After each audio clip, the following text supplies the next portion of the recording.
હવામાન વિભાગની અતિભારે વરસાદની આગાહીના પગલે અંકલેશ્વર તાલુકાનું વહીવટી તંત્ર સજ્જ બન્યું છે અને તંત્ર દ્વારા અંકલેશ્વર તાલુકાના નર્મદા કાંઠા વિસ્તારના ગામોને સાવચેત રહેવાની સૂચનાઓ આપવામાં આવી છે।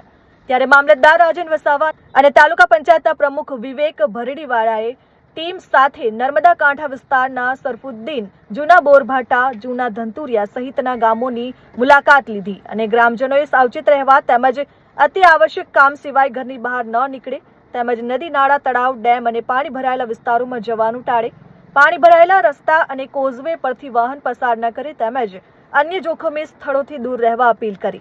જરૂરી સૂચનો કર્યા। સાથે જ કેટલાક કાંઠાના ગામોના પોલીસ બંદોબસ્ત પણ ગોઠવી દેવામાં આવ્યો હતો। આજે જ્યારે રેડ એલર્ટ જાહેર કરવામાં આવ્યું છે ત્યારે મામલતદાર સાહેબની સાથે એનડીઆરએફની ટીમ અને પોલીસ તંત્રની ટીમ સાથે નદી કાંઠાના જે નજીકના વિસ્તારો છે બધે અમે સ્થળ પર જાતે મુલાકાત લઈને તથા દરેક ગામના લોકો સાથે મુલાકાત કરીને માછીમારો જે માછી મારવા જાય છે તેને હવે આગળ માછી મારવા ના જાય એના માટે એ લોકોને ના પાડવામાં આવી છે તથા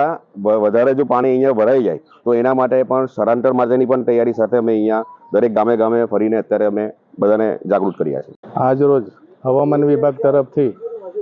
આગાહી કરવામાં આવેલ છે કે આજે